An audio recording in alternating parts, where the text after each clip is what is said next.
إنا لله وإنا إليه راجعون إن لله ما أخذ وله ما أعطى وكل شيء عنده بأجل مسمى ugu horeyn shirkan jaraa'id waxaan u qabanay inaan u tacsiyeyno sheekheena Sheekh Cabdinaasir Xaaji Axmed Yuusuf Ilaahay u naxariisto oo maanta gacan mujrimad ah oo daalimad ah ay ku dishay magaalada Kismaayo isagoo sheekhu halka u tagay ad'awa ila Allah inuu dadka muslimiinta walaalaha halkaas degan inuu diinta uu gaarsiiyo inuu kutubaha inuu akhriyo nadwa inuu ka qabto duruus toos ah ayaa sheekhu waday oo arday shariicada baranaysa magaalada Kismaayo sheekhu halka u aaday qorshihiisu wuxuu ahaa muddo bil ah inuu soo joogo khaatimo fiican ayuu ku dhintay ilaahay waxaan uga baryaynaa ugu horeyn ilaahay inuu dami dhaafo una naxariisto rugtiisana janno firdowsa ilaahay inuu ka dhigo ehelkiisii iyo qaraabadiisii caruurtiisii xaasaskiisii iyo xigtadiisii iyo waalidkiisba ilaahay waxaan uga baryaynaa samirkooda ilaahay inuu xoojiyo ilaahay inuu dami dhaafo booskiisii cid ka khayr badan ilaahay inuu geliyo subxaanahu wa tacaala intaas kadib shiikha ilaahay u naxariisto kolleyba dilkiisa waxaa loo haystaa waa dadkii horey culimmada u dili jiray oo meelo badan oo Soomaaliya ka mid ah culimmada ku dili jiray haldoorka Soomaaliyeedna ilaa iyo maanta dilayay ayaa loo haystaa in culimmada la dilo iyo dadka ilaahay diintiisa xambaarsanna waa dembi culus sideeda qof muslima in la dilo dembi ilaahay lagu caasiyo gaalnimada iyo shirkiga kadib dembiga ugu weyn weeye weliba markii culimmada la dilo iyo dadka ahlu khayrka ah dembigu waa sii cuslaanayaan allah waa tuulaha subxaanahu wa tacaala ina aladiina yakfuruuna biaayaati illaahi wayaqtuluuna الnabiyiina bغayri xaqin wayaqtuluuna aladiina ya'muruuna bilqisti min annaasi fabashirhum bicadaabin aliim ulaa'ika aladiina xabitat acmaalum fi dunya wاlaakhirة wma lahum min naasiriin cadaabkaas adag ayaa ilaahay u sheegay dadka ambiyada ilaahay laynaya oo xaqdarrada ku laynaya dadka xaqa u sheegaya aladiina ya'muruuna الnaasa bilqisti dadka cadaaladda baraya diinta baraya xaqa u sheegay dadka laynaya ilaahay wuxuu yidhi kuwaas cadaab xanuun badan oo adag bay leeyihin camalkoodiina adduun iyo aakhiraba waa buray ilaahay ciqaabkiisana cid ka dhicinaysaa ma jiro dadka jariimadaha geystay ilaahay waxaan ka baryaynaa horta ugu horrayn ilaahay inuu bannaanka soo dhigo si xaqii lagu lahaa loo mariyo midda labaadna waxaan ugu baaqaynaa inay ilaahay u noqdaan ilaahay inay u toobad keenaan muddo dheer ayaa dad la laynayey culimmadii la laynayey waxaana lagama faa'iidin sideeda culimmada dilka la dilaa dacwada iyo khayrka iyo diinta waa ku sii faaftaa dadku caqiidada saxiixa bay ku sii ogaadaan waxaan ognahay culimmadii la laayay dhammaantood khaatumo khayr baa ilaahay ku khatimay qof isagoo tukanaya la dilay qof isagoo masaajid ka soo baxaya la dilay mid isagoo sooman la dilay maanta shiikhu isagoo markaa dersi soo akhriyey salaaddii duhur soo tukaday oo aan hawl kale gelin ayaa la dilay arrintaa waxay tusaalaynaysaa culimmadaas manhajkii ay ku taagnaayeen inuu xaq ahaa ilaahayna uu raalli ka ahaa subxaanahu wa tacaala saan u rajaynayno marka waxaan warka uga baxayaa mar kalaan shiikha u ducaynayna ilaahay inuu dembi dhaafo una naxariisto ciddii falkaa geysatana ilahay waxaan ka baryaynaa bannaanka ilahay inuu soo dhigo subxaanahu wa tacaala wabillahi towfiiq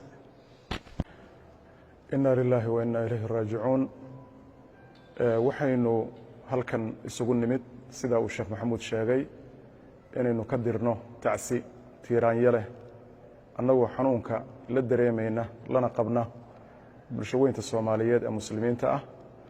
geeridii maanta ku timid sheekheeni weynaa Sheekh Cabdinaasir Xaaji Axmed oo gaarigiisii loogu xiray qarax miina ah loogu xiray sidaana lagu dilay isagoo ka soo baxay masjid Riyaad isagoo soo akhriyay cashar diini ah oo ummaddu ugu faa'iideynayay camalkaas waa camalkii uu ka shaqaynayay intii badnayd ee noloshiisa uu ka shaqaynayay ilaahay waxaan u weydiinaynaa sheekha subxaanahu wa tacaala inuu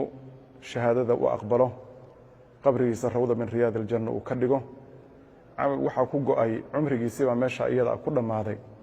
khaatimo wanaagsanna waanu u rajaynaynaa sida sheekhu uu sheegayba waayo camal wanaagsan isagoo ka soo baxay oo u socda camal kale oo wanaagsan oo cashar kale u sii jeeda ayaa geeridu u timid oo gaarigiisii lagu qarxiyey taasoo muujinaysa khayrku uu gacanta ku hayay kana soo shaqaynayey inuu ahaa khayr ilaahay subxaanahu wa tacaala agtiisa laga jecel yahay kuwii dilay waa dadkii culimmada layn jiray oo looga bartay ummadda inay indhaha ka ridaan oo looga bartay in khayrka ay ka xanuunsadaan ay ka xajiimoodaan ama muslim ha sheegtaan ama gaalo isqarinaysa ha noqdaan waxaan u haysanaa annagu waa wixii culimmada diri jiray weeye waa wixii masaajidada loogu soo tukan waayi jiray weeye waa wixii dacwada loo oogi waayi jiray weeye waa wixii markii khayr la sheego intay raragubiyoodaan weerar ku soo qaadi jiray masaajidka mixraabkiisa mu'adinkiisa iyo imaamkiisa iyo sheekha diinta faafinahaya dadkaasu waxaynu ilaahay subxaanahu wa tacaala u weydiinaynaa inuu ummadda ka qabto ilahay waxaan weydiisanaynaa subxaanahu wa tacaala inuu waxa weeye qabasho adag u qabto oo sheekha cid ka dambaysana rabbi subxaanahu wa tacaala uusan ku sababin ayagana waxaan ugu baaqaynaa haddii ay muslim yihiin inay ilaahay u laabtaan haddaanay muslimiin ahaynna islaamka laguma aamusiiyo sheekh la dilo laguma aamusiiyo magaalo la gubo laguma aamusiiyo masaajid la dumiyo intaasoo dhan bay soo dhacaysay waxaana khayr ahayna lagama qaadin waxaan buraalid iyo dacwadu inay sii faafta ahaydna lagama waxa weeye macaashin iyadana tanna waa laga macaashaya biidn illahi tacala wuxuuse hoogga u sugnaaday ninka khayr ka doonaya sheekh cabdinaasir oo kale dilkiisa sheekh cabdiqaadir nuur faarax oo kale dilkiisa doctor axmed xaaji cabdiraxmaan oo kale dilkiisa sheekh maxamed tahliil oo kale dilkiisa dadka culimmada ah ee bulshadu u xanuunsatay geeridooda dadka ka doonaya khayrka iyo alla u dhowaanshaha kuwaas weeye kuwa ay haysato musiibadii iyo mushkilada ayaga ayaana mudan runtii in looga tacsiyeeyo mushkilada iyo musiibada haysata waxaanu alla ka baryaynaa subxaanahu wa tacala inuu qabto waxaan ummadda ugu baaqaynaa cadowgaas aanan waxba ka hirhambeynaynin oo dadkii ummadda indhaha u ahaa oo curfiga iyo cilmiga iyo caadaadka iyo caqliga bini aadamka oo dhan isku waafaqsan yahay laisku waafaqsanaa inay birimageeda yihiin dhiiggooda bannaysanaya inay ummaddu dhinac uga soo wada jeedsato maamul baa tiraahdaa ma shacab baa tiraahdaa sheekh cabdinaasir in lagu xaq dhowro waxa uu hayo cid uga xaq badnayd ma jirin haddii lagu xurmayn waaye cid la siinayo xurmo lagu badbaadiyo ummaddaa kuma aysan harin saa darteed dadka hiribkooda iyo dhiiggooda ummadda bannaysanaya inay ummaddu iska qabato oo aysan ku dhowranin maalinba inay mid horteenna ku qalato baan ummadda ugu baaqaynaa dadka maamulada ah ee madaxweynaha ee dowladda soomaaliyeed ra-iisul wasaaraha madaxweynayaasha dowlad goboleedyada waxaan ugu baaqaynaa iyagana in ilahay ka cabsadaan subxaanahu wa tacaala waxa meeshan ka dhacay waa khalal ka yimid shaqadii loo diray oo dayacan intay isku jeedeen intay is eeganayeen intay iyagu is eryanayeen intii la isjillaafaynayey ayaa amnigii khalal galay maanta magaalada muqdisho